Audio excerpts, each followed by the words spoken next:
Good morning. Magandang umaga. Napasubo po si Pastor Bob. Ang tinap ni Kuya Jay ay yung kanyang son-in-law. Ah, so magandang umaga po. Blessing din po sa amin ni Jana na nandito kami sa BSLI. Malaking blessing din po si Pastor Jay, si Doc Del sa amin, specifically sa amin ni Jana. If I remember correctly, I think 10 years ago, first ako nag-serve sa BSL Family Camp.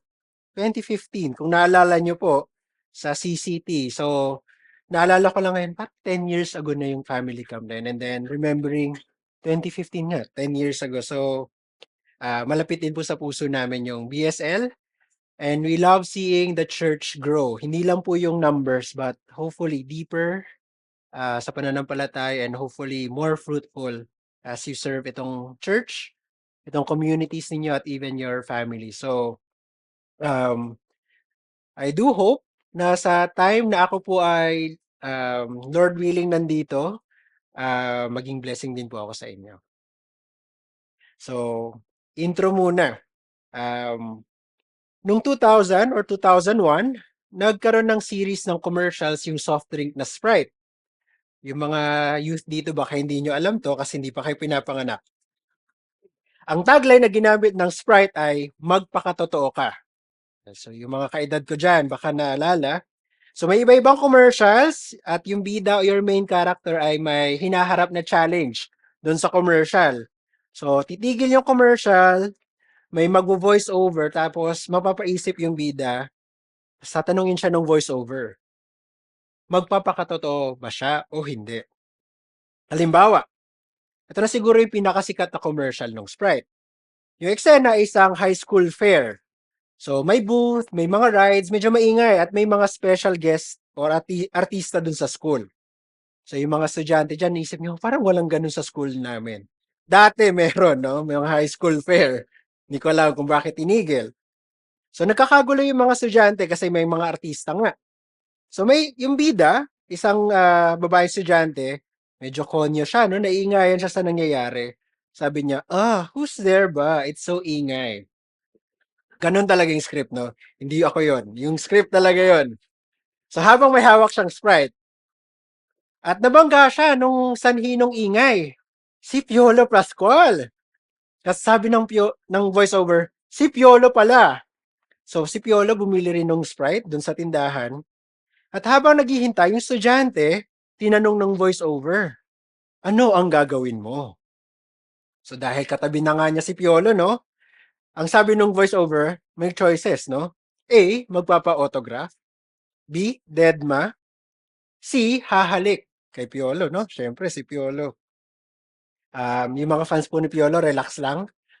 Nahalata po kayo? Yun lang. Yung babaeng estudyante ay nagka-inner monologue, no? Inisip niya, ano bang ang gagawin niya? Tapos sumigaw, yung kanyang inner monologue sumigaw ng, tao lang ako. At sa totoo, bigla siyang sumigaw na, I love you, Piolo. Sabi ng voiceover, magpakatotoo ka, parang Sprite. Kapag uhaw ka, inumin mo. Sa mga hindi nakakaalala, dito po sumikat si Tony Gonzaga. Siya po yung estudyanteng babae.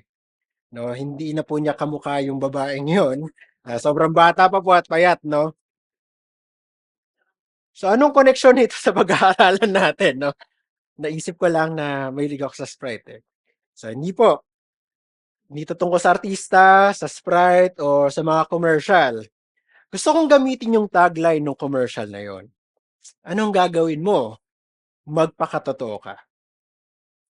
Sa mga linggo po na ako ay nandito, kung loloboy ng Panginoon, ay aaralin natin ang mga liham ng Apostol John. Sa lahat ng ang linggo na nandito po ako, Lord willing. So 1st to 3rd John, at makikita po natin kung bakit mahalaga yung tagline na yon. Yung magpakatotoo sa ating sinasabi kung tayo nga ay alagad o disipulo ni Kristo. So bilang spoiler po, yung mga sulat o yung mga liham ng Apostol John ay salamin o mirror para sa ating lahat. Marami tayong makikita dito kung totoo nga ba tayo sa ating sinasabi. At sumusunod tayo kay Kristo. Ilalahad ng Apostol John ang itsura ng mga taong may totoong pag-ibig sa Diyos, may totoong kaalaman at relasyon sa Diyos, at may totoong pag-ibig sa kapatiran o church. So maganda siyang salamin para sa ating lahat.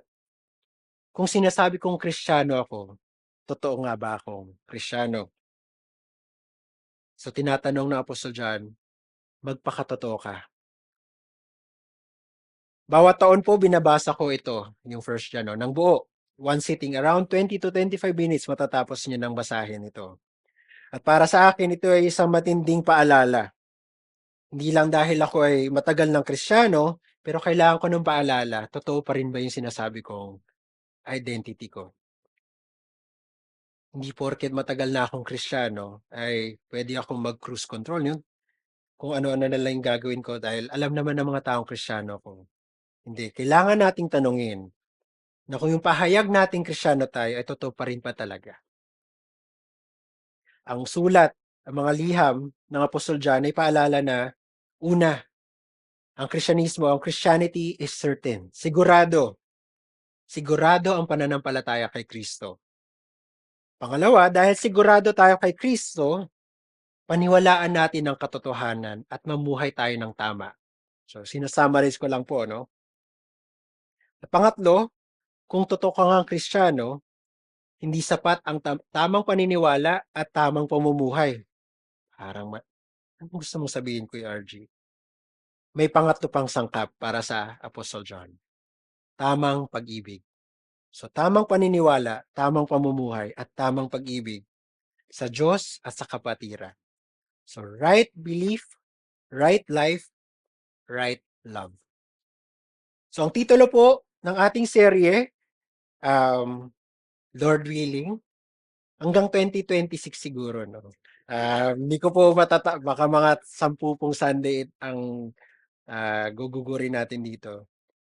Sigurado, ang katiyakan ng Kristiyano kay Kristo. So yun po yung title, Sigurado, ang katiyakan ng Kristiyano kay Kristo. So manalangin po muna tayo. Diyos Ama sa langit, salamat dahil sa liwanag mo, nakikita namin ang katotohanan.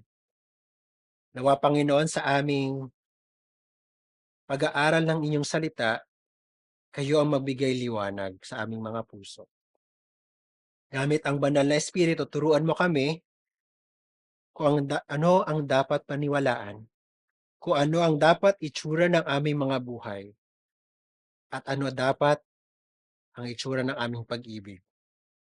Nang sa gayon, magpapakatotoo kami sa aming sinasabing mahal namin si Jesus, mga alagad kami ni Jesus. Bigyan niyo kami ng lakas para makinig, Panginoon, dahil sa ilamang nanggagaling ang lahat. Ito ang aming dalangin sa pangalan ni Jesus. Amen. So sa Sunday na ito, intro lamang po. So magbibigay lang po ako ng overview ng First John, and then next Sunday na nandito po ako ay titingnan na natin yung liham mismo ni John. So for this Sunday, introduce ko lang po yung yung unang letter, at gagawin ko to sa tatlong bagay. So una, sino yung nagsusulat at sino ba tong si Apostle John? Pangalawa, bakit niya sinulat itong liham na ito? At huli, ano nga ba yung mga sinulat niya? So, summary lang po ng First John. So, pag narinig nyo na yung summary, yung mga next Sunday, hopefully mas maging malaman at makita natin kung ano nga ba talaga yung gustong sabihin ng Apostle John. So, basahin ko muna yung ating passage for this morning.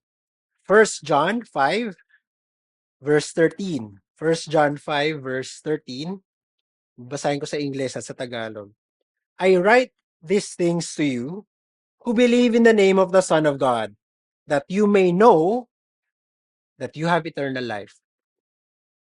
Isinusulat ko ang mga ito sa inyo na sumasampalataya sa pangalan ng anak ng Diyos, upang malaman ninyo, o ibang translation, upang makasigurado kayo na kayo ay may buhay na walang hanggan. Ang gusto ng Apostol John ay makasigurado tayo sa ating ginagawa. Sa mga gustong mag-aral ng assurance of salvation, 1 John po ang dapat ninyong basahin. Gusto niyo makasigurado sa ating pananampalataya? Basahin niyo ang 1 John. Masasakit yung mga sasabihin ng Apostol John, pero kailangan natin itong marinig para malaman natin, totoo nga ako. Kahit masakit ito sa aking pandinig, ito ang kailangan kong marinig para manumbalik ako kay Kristo at sa Diyos at humingi sa Kanya ng lakas. Una, tignan natin, sino ba ang nagsulat ng liham na ito? Sabi niya sa first verse mismo ng kanyang sulat, sabi niya, that which was from the beginning, which we have heard, which we have seen with our eyes, which we looked upon and have touched with our hands concerning the word of life. So sinasabi niya sa kanyang sarili na siya ay nakarinig mismo, nakita niya mismo ng kanyang dalawang mata, napagmasdan niya mismo at nahawakan niya ng kanyang mga kamay yung salita ng buhay, yung word of life. So sinasabi niya, yung word of life po ay si Jesus mismo, nakasama niya ng malapit si Jesus. So ito yung pagpapakilala niya sa kanyang sarili. So sino kaya ito? Wala kasing introduction.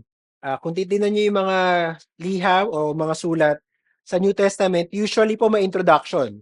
Usually po si Paul or si Peter, ini-introduce nila kung sino sila, ano yung tungkulin nila bilang mga apostol. Pero itong liham na ito ay walang introduction. Sino kaya itong nagsusulat? Wala siyang pagpapakilala. At wala siyang direktang binanggit kung sino yung sinusulatan niya. Ang pakilala lang niya ay nakasama ko si Jesus. Naglakad ako, kasama ko si Jesus, nakita ko siya, narinig ko siya, nahawakan ko siya.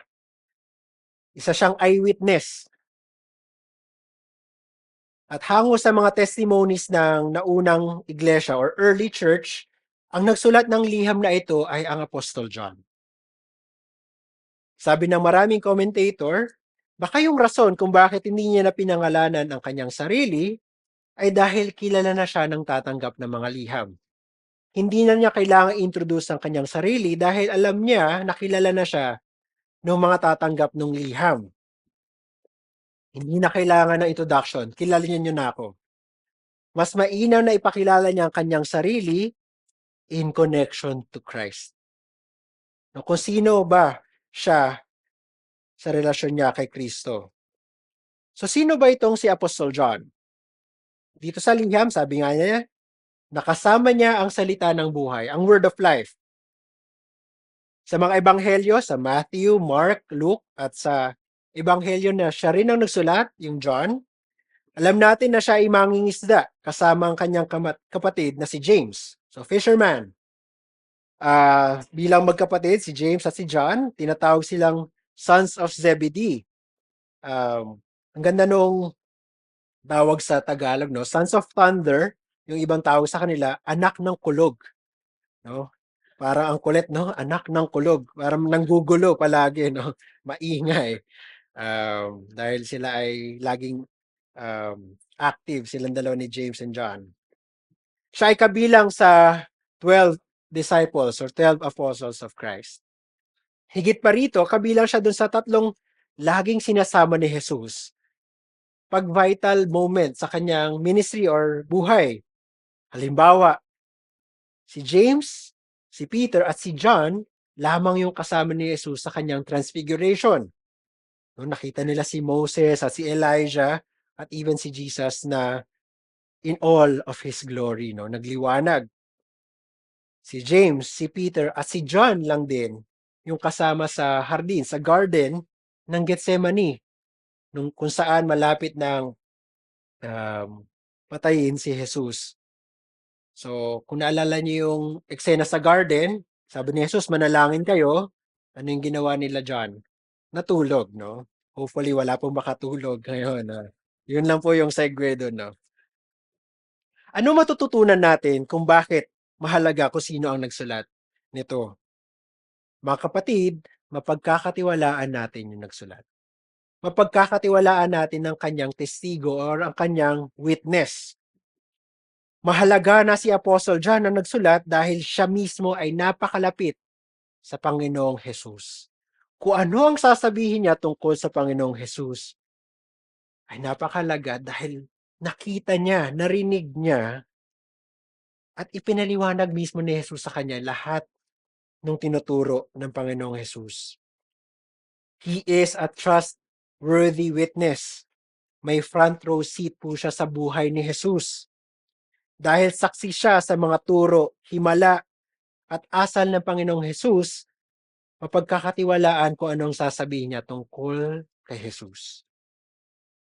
Maraming tinuro si Jesus at madalas pinapaliwanag niya lang ito sa kanyang mga disciples, kasama na si John.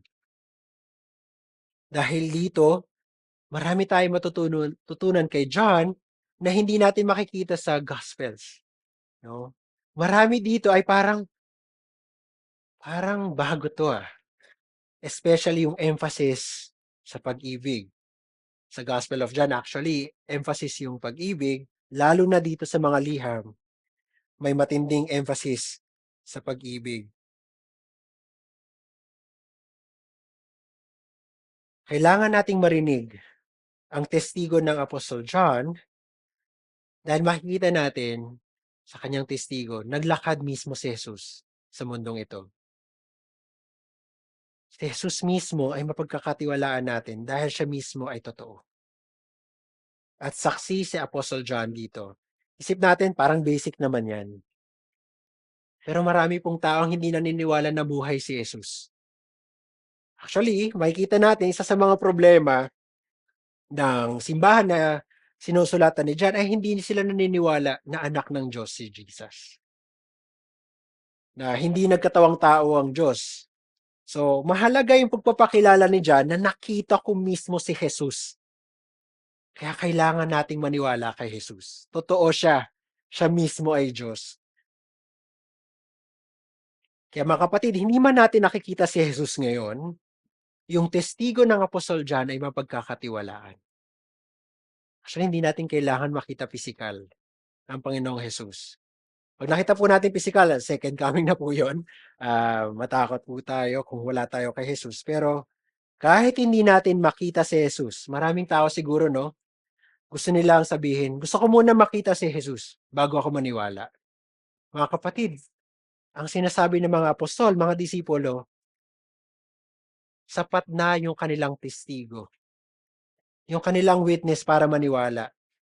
Actually, isa sa mga sasabihin ni John sa Ebanghelyo, hindi natin kailangan makita, mahawakan, tulad ni Thomas, ang Panginoong Jesus. Mapalad ang mga maniniwala kahit hindi nila makikita.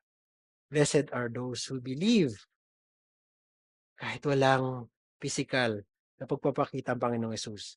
Blessed are those who would believe our witness, ang kanilang testigo. Kaya mga kapatid na naniniwala kay Jesus, mapalad tayong lahat. Tayo ay mabiyaya dahil hindi man natin siya nakita. Ito yung pananampalataya. Alam natin na totoo si Jesus. At lahat ng aaralan natin sa 1 John, 2 at 3 John, totoo tungkol kay Jesus. Dahil totoo yung testigo tungkol sa kanya. Short lang po na side trip. Kilala din po si Apostle John bilang John the Beloved. Na makikita sa gospel at even dito na parang ang gusto niya itawag sa kanyang sarili ay the beloved disciple. Inisip natin, parang pabibo naman tong taong to. Gustong sabihin, beloved. Siya lang ba yung minahal ni Jesus? Dahil po ang major lesson ng kanyang gospel at ng kanyang mga liham ay pag-ibig, nararapat lang na ang tawag sa kanya ay the beloved. Ako rin po, nung una, inisip ko, pabibo tong disciple na to Actually, marami siyang pabibo moments, no? Siya daw yung nauna kay Peter nung nagtakbuhan. Pero hindi natin tatalakayin no? Pero yung pagtawag o pangalan na the beloved, nung aking pinag-isipan at pinag-aralan, lalo na sa liham na ito, ang ibig sabihin nito mga kapatid, ay parang ganito po, kalimutan nyo na ang kanyang pangalan. Kalimutan nyo na siya ay mangingisda, kapatid niya si James, ano ang kanyang family background. Ang gusto lamang niyang maalala ng mga tao tungkol sa kanya ay minahal siya ni Jesus. He's beloved by Christ Himself. Ganon ka-overwhelming yung love of God para kay John na pwede mo nang kalimutan lahat ng tungkol sa kanya except that he is loved by God. Ganon po kadakila yung pag-ibig ng Diyos. Na dapat sapat na yun para sa atin na wala tayong pagmamalaki actually. O ano man mga degree, ano man mga ari-arian natin, except for the reality that Jesus loved me. Para kay John, it's worthy to be so overwhelmed na yun lang ang pagkakilala sa kanya. Sabi nga niya sa 1 John 3 verse 1, see what kind of love the Father has given to us, that we should be called children of God. And so we are. Naging obsession niya yung love of God. Why? Because only the love of God transforms a person. Kung meron man sa atin na may pagmamalaki, dapat ito lang yun. I am loved by God. Period.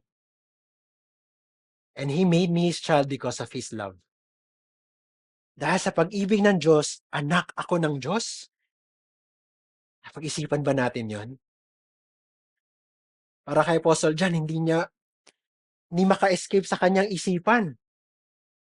Kaya ang sabi niya, just call me the beloved disciple because the love of God has become an obsession sa kanyang utak. Yun lamang yung kanyang pinag-iisipan na minahal siya ng Diyos dahil kay Jesucristo. Ang pag-ibig na Diyos, hindi yung pag-ibig natin sa Kanya, o sabi ng awitin ni Jose Marichan, the love that we have for Jesus, hindi po yun yung nagbibigay ng bagong identity. Only the love of God for us transforms us to become children of God. So tapos na po yung side trip. Balik po tayo. Pangalawa, ano matututunan natin kung bakit sinulat ito ng Apostle John? Ba't niya nga ba sinulat ito? Pag binasa natin, marami siyang sasabihin ganito, I write these things to you. So parang marami siyang gustong sabihin, marami siyang purpose, marami siyang gustong ipakita sa church. Pero isa dito, ang main, ay babasahin ko para sa atin. Makikita to sa chapter 2, verse 26. Sabi niya, I write these things to you about those who are trying to deceive you. Isinusulat ko sa inyo ang mga ito tungkol sa mga tao na magliligaw sa inyo. May gustong gumulo sa church. Marami. At ang nakakatakot dito ay galing daw sila sa church. Mga dati silang kasama sa church, tumiwalag, may bago nang pinapaniwalaan, at gusto nilang iligaw yung natitira pang mga miyembro ng church sa kanilang baloktot na turo. Ito yung mga false teachers. Ito yung mga hindi mapagkakatiwalaan compared to John. Mga mangangaral na gustong tangayin ang mga faithful. Kaya sinulat ito ni John ay para bigyan ng liwanag kung ano yung mga maling turo at upang magabay yung simbahan kung sa ano ang tama. So may dalawa siyang gustong gawin sa liham na ito. Una, polemics. Pangalawa ay pastoral. So, explain ko po yung polemics. Hindi po yun yung ginagawa sa gymnastics, no? Ibig lang po sabihin, ng polemics ay gustong bigyan ng kaliwanagan ng Apostle John yung mga maling turo So dinidebate niya yung maling turo para mapakita sa atin kung ano yung matuwid at tama. So yun lamang po yung ibig sabihin ng polemic. Pagpapakita ng kasinungalingan para makita natin yung katotohanan. So yun po yung pinakasimple na ibig sabihin nun ng polemics. Mga kapatid, kailangan nating alamin ang mali para makita natin kung ano ba talaga ang tama. Isa ito sa mga gawain ng isang pastor or mga ngaral. Para sa Apostle John, kailangan malaman ng church kung bakit mali ang mali. Ang isang halimbawa ng maling turo ng mga false teachers dito sa church na ito ay hindi raw nagkatawang tao si Kristo. Nung binautismohan daw si Jesus, doon lang siya daw naging anak ng Diyos, no? So yung Jesus na namuhay, anak ni Mary at naging kinupkup ni Joseph ay tao lang yon bago siya mabautismohan. Naging anak ng Diyos lang siya nung nabautismohan, nakita natin yung banal na spirito. So hindi raw bugtong na anak si Jesus. Kung medyo, anong ibig sabihin nun? Titignan natin, no? Sa mga susunod na linggo. Pero isang halimbawa yon ng maling turo. Actually, may mga kulto at mga relihiyon pa rin na yan ang paniniwala, no? Na si Jesus ay magaling na guro, tinuturo niya ang tama pero hindi daw siya Diyos. Hindi na natin sila kailangan banggitin sa ngayon, pero pag inaral natin ito, kailangan maliwanagan tayo kung bakit sila mali. Gaya ng binasa ni Brother Rainier kanina, maraming bagay na pinakilala ni Jesus, sa maraming pahayag, pinakilala ni Jesus sa kanyang sarili. I am the light of the world. I am the way, the truth, the life. I am the resurrection. At gaya ng sabi kanina, yung I am dito ay parang echo ng I am sa Old Testament na ang gumagamit lamang ay Diyos. Kaya nung ginamit ni Panginoong Jesus ang I am, sinasabi niya, ako yung I am ng Old Testament. Ako yung Diyos. Ako ay Diyos. Marami pang iba na pagpapakilala. Sapat na siguro sa atin para mga kapatid sa ngayong umaga na kailangan nating suriin na baka meron tayong mga maling pinaniniwalaan. At bakit sila mali? Hindi porket mababanggit ng isang tao o ng isang guro si Jesus or pagiging Kristiyano, ay tatanggapin na natin kaagad. Hindi porket ang isang church ay church daw, ay kailangan na natin silang paniwalaan. Kailangan nating maging mapanuri o discerning. Baka mamaya ang tinuturo nila ay magliligaw sa'yo. Yun yung concern ni John. Marami ang manggogoyo dito sa ating mundo. At sa buong kasaysayan ng church, marami na ang naging false teachers at marami din silang naligaw.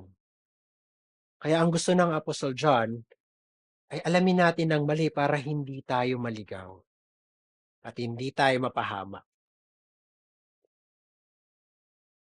Pangalawa, sinulat niya ito upang maging pastor.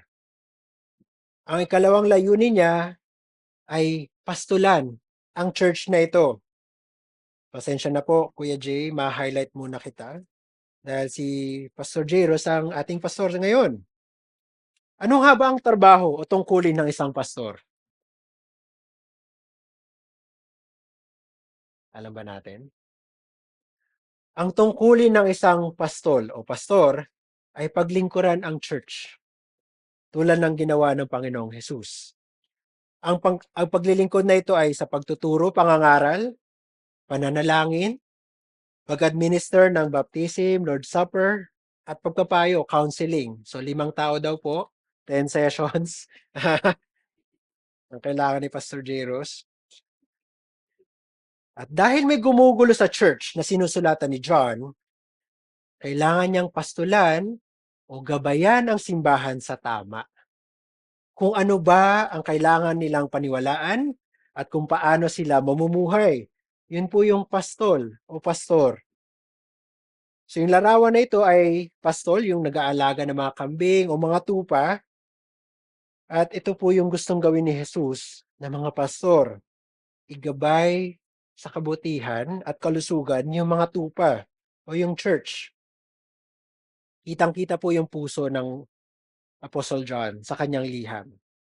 Marami sa kanyang sasabihin magsisimula sa I or my. Anong ibig sabihin nito? Parang ang simple lang naman nun. May personal po siyang malasakit sa church. Gaya ng may personal na malasakit ang pastor ninyo sa church na ito. Dahil yung mga false teacher, wala po silang pakialam sa inyo. Gusto lang nila makuha yung pera nyo, yung attention ninyo, at yung loyalty ninyo. Wala silang pakialam kung magka-luray-luray yung buhay nyo. Ang tunay na pastol na ginagaya lamang si Jesus ay naglilid, naggagabay upang maging malusog ang tupa, ang church. Para sa Apostle John, hindi lang to tungkulin na trabaho. Mahal niya ang church.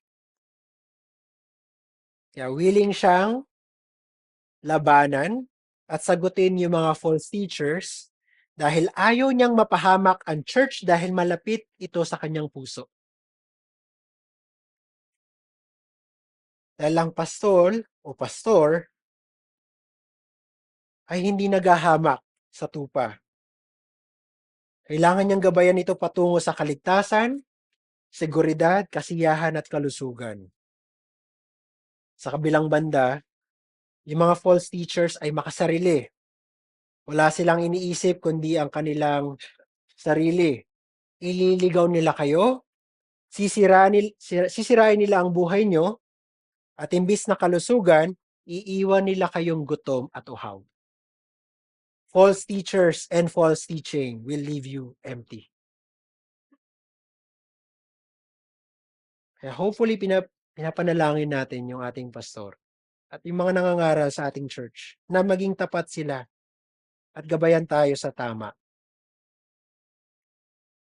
Pangatlo, ano ba yung mga gustong sabihin ng Apostle John? So summary lamang po ito. So meron pa tayong additional 50 minutes para, biro lang po. Ano yung summary ng gusto niyang sabihin? Ano ba yung sinulat niya dito sa 1 John? Sabi niya, yung binasa natin kanina, 1 John 5:13, I write these things to you who believe in the name of the Son of God, that you may know, or that you may be certain, or that you may be assured that you have eternal life. Sinusulat ko ang mga ito sa inyo na sumasampalataya sa pangalan ng anak ng Diyos upang malaman ninyo, makasigurado kayo na kayo ay may buhay na walang hanggan. Sinulat niya ito upang tayo ay makasigurado kay Jesus. Makasigurado tayo na tayo ay nasa katotohanan. Dahil dito, gusto niyang tayo mapalakas, ma-encourage, ma-strengthen, because we are assured, we are certain of who Jesus is. Actually, nung tinuro ko to sa aking cell, nung inaaral ko to, sabi ng isang commentator, para daw tong series ng test. Sino ba dito yung mahilig mag-test, no? Mag-take ng exam? So, wala po sa atin, alam ko po yon. Pero itong liham daw na ito, itong 1 John, ay parang series ng mga exam. Exam na parang mahirap ah. Una, am I walking in the light? Because God is light. So, do I love God or do I love the world? Do I love my brothers or am I lying? Because I hate them. So, maraming test na sunod-sunod na pag binasa mo ng diretso, maisip natin, papasa ba ako? Parang ang bigat naman ng mga tanong. Papasa ba ako? At baka isipin natin, Bakit tong si Apostle John? Ang hirap naman nung test. Parang terror na professor to ah. Pero mga kapatid, alam nyo ba na nung sinulat niya itong liham na ito, yes, para siyang test, para siyang pagsusulit, para siyang exam. Alam niyo po ba na ang kanyang expectation ay ang lahat ng babasa na tunay kay Kristo ay papasa? Kumpiyansa po siya na lahat ng tunay na nananampalataya kay Jesus ay papasa. Hindi po niya gustong ibagsak yung church. Alam po niya na papasa ang lahat ng tunay kay Kristo. Bakit? Kasi lahat ng tunay kay Kristo ay tatakbo kay Kristo. Lord, hindi ko kaya to. Yun yung tanda, humility. At sabi nga sa verse 9 ng first chapter, we will confess our sins dahil alam natin hindi tayo perpekto.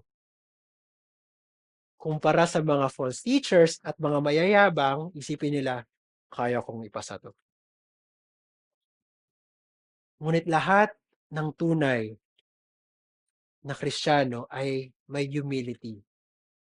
Alam ni John, hindi man nila alam, napapasa sila. Alam ni John, napapasa sila. Dahil alam ni John, tatakbo sila kay Jesus. Dahil si Jesus lang naman ang nakapagpapasa sa ating lahat. John wants us to be assured so that we are encouraged to live life in Christ. Assurance in Christ. Dahil sigurado tayo kay Kristo, should lead us to courageous commitment to Christ. Dahil sigurado tayo kay Kristo, magpakatotoo tayo sa ating debosyon kay Kristo. Lakasan natin ang ating loob at loyalty kay Kristo dahil sigurado siya. Ito yung ilan sa mga sasabihin ni Apostle John upang mapalakas ang ating loob. Una, ang Diyos ay liwanag. At dahil tayo ay nasa Diyos, tayo rin ay nasa liwanag. Nakakatuwa, no? Even yung scripture reading natin tells us that we can only see God because He is light. At dahil nasa liwanag, naglalakad na tayo ayon sa katotohanan. Ang challenge dito, kung taliwas ang buhay mo o baloktot ang buhay mo, ay baka wala ka sa liwanag. At kung sinasabi mong nasa liwanag ka at baloktot pa rin yung buhay mo, kaibigan, baka nagsisinungaling ka. Magpakatotoo ka. Ang sabi din ng Apostol John, ang maling turo ay galing sa katiliman. Ito ay magliligaw at magbibigay ng baloktot na buhay. Ang sabi din niya, paano mo ba malalaman kung nasa liwanag ka? Dalawang bagay. Sino ang mahal mo? Ang Diyos o ang mundo? Malalaman mong nasa liwanag ka kung mahal mo ang Diyos. Kung baloktot ang buhay mo, mahal mo ang mundo. Napakasimple. At yung pangalawang test para kay John, paano mo malalaman nasa liwanag ka? Mahal mo nga ang Diyos. Pero mahal mo din ba ang kapatiran? Mahal mo ba ang church? Pwede mong sabihin mahal mo ang Diyos, pero kung hindi mo minamahal ang kapatiran o ang church, sabi ni John, kaibigan, sinungaling ka. Hindi mo pwedeng sabihin na mahal mo ang Diyos, pero yung kapatid na nakikita mo hindi mo mahal. Nagsisinungaling ka. Yung Diyos nga na hindi mo makita, mahal mo. Yung kapatid mo naghihirap, hindi mo matulungan, hindi mo minamahal, sinungaling ka. Matatalas po talaga yung salita ni John. No? Hindi po ako yun, si John po yun. Yung Diyos po yun, salita po niya ito. Makikita natin na sa liham ng Apostol John na ang pagiging maka-Diyos, to be godly, ay may tatlong sangkap. Sinabi ko na rin kanina. Right belief, right life, right love. tamang paniniwala, tamang pamumuhay, at tamang pagmamahal ayon sa Diyos. Ihimayin natin ito sa mga susunod pang linggo. Pero iiwan ko sa inyo ang mga tanong na ito. Actually, ako rin, tatanong ko ang aking sarili. Ang buhay ba natin ay nasa liwanag? Naglalakad ba ako sa liwanag ng katotohanan ng Diyos? O may maling turo ba o false teaching na pinaglalaroan ko sa aking isip?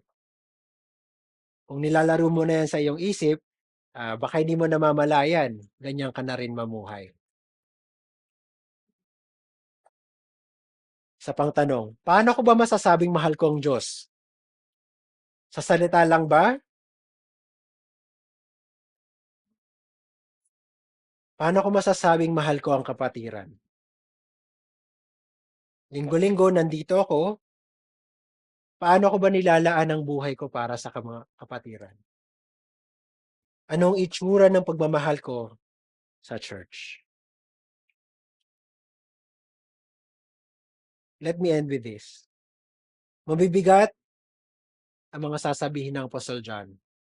Hindi po magiging madali ang ating pagbabasa dahil kung tayo po ay mananalamin, makikita natin maraming gusot sa ating damit. Maraming buhok siguro ang hindi natin namamalayan na magulo na pala. At baka inisip natin, may pag-asa ba na tayo ay pumasa sa salamin ng salita ng Diyos? Higit pa dyan, meron ding challenge ng mga false teachers. Hindi lang yung ating mga puso, but even sa labas, may false teachers pa na gumugulo sa atin. Pero ang kumpiyansa natin ay hindi sa ating mga sarili. Ang kumpiyansa natin ay kay Jesus pa rin, gaya ng Apostle John. If we confess our sins, He is faithful and just to forgive us our sins. Not just forgive, and to cleanse us from all unrighteousness. Hindi lang mapatawad upang maging malinis muli. Ang ganda ng kumpiyansa natin kay Jesus, no? Hindi lang upang tayo makatayo ulit, mapatawad sa ating makasalanan, upang tayo makalakad ulit dahil malinis tayo kay Jesus. Kung tunay nating kilala si Jesus, ito ang ating tunay na kumpiyansa. Posible tayong pumasa sa mga pagsusulit kung tayo ba'y totoong mga Kristiyano. Kailangan natin ng buhay at lakas na nagmumula sa Diyos.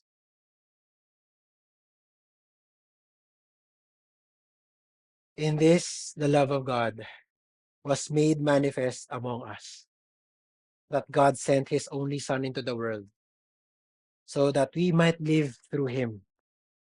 In this is love, not that we have loved God, but that God loved us and sent His Son to be the propitiation for our sins.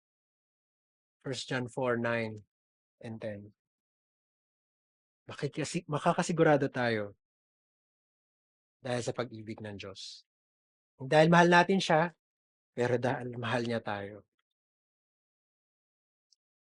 Sabi ng isang theologian noong 1600, si John Owen, kung meron mang isang bagay na dapat mag-describe sa isang Kristiyano, ito ay pag-ibig. Recipient ng pag-ibig ng Diyos. In-translate ko na lamang po dahil mahirap yung kanyang English. Ang sabi niya, ang katangi-tangi, or the only and the greatest relationship that we can have with the Father is love. Libre, undeserved, hindi nararapat, eternal, walang hanggang pag-ibig. Ito ang tanging tinatak ng Ama sa mga banal sa atin. At ito agad ang dapat nilang hingin sa Kanya tanggapin mula sa Kanya at ibalik sa Kanya. Pag-ibig. This is the great discovery of the gospel that God loves us. Mga kapatid, sigurado tayo because God loves us with free, undeserved, and eternal love only in Christ. This is the message of the Bible, that God so loved us that He gave us His Son, Jesus Christ. Kaya mga kapatid, lakasan ninyo ang inyong loob. Sigurado tayo kay Kristo. Mahal tayo ng Diyos dahil kay Kristo. Mga kaibigan, kung nandito kayo at hindi nyo pa kilala si Jesus, yung pag-ibig ng Diyos kay Kristo lang ninyo makakamit. Kausapin ninyo ang mga kaibigan ninyong Kristiyano, maybe si Pastor Jairus, upang malaman kung ano ba ang ibig sabihin ng pag-ibig ng Diyos. Ito'y libre, walang bayad na pag-ibig.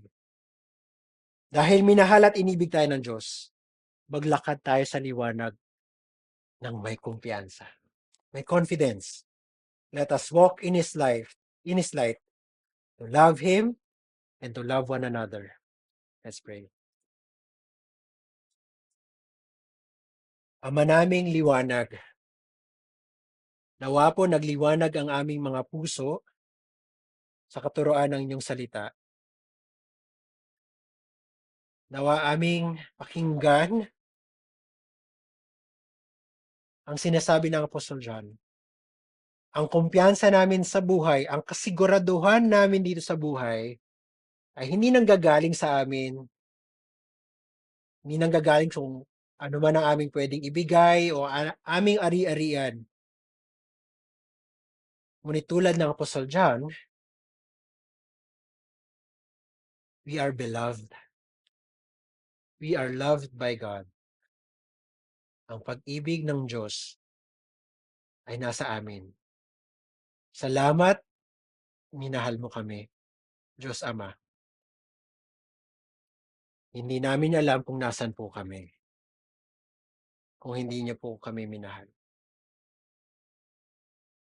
Salamat, may paalala sa liham ng Apostol John.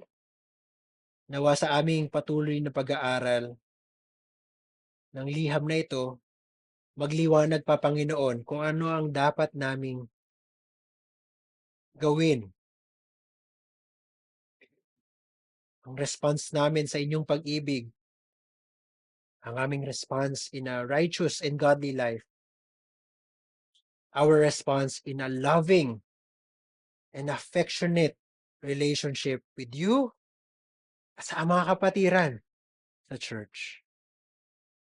Nawa po yung mga hamon ninyo, yung mga challenge nyo sa aming umaga, galing sa inyong salita, patuloy na mangusap sa amin sa buong linggo.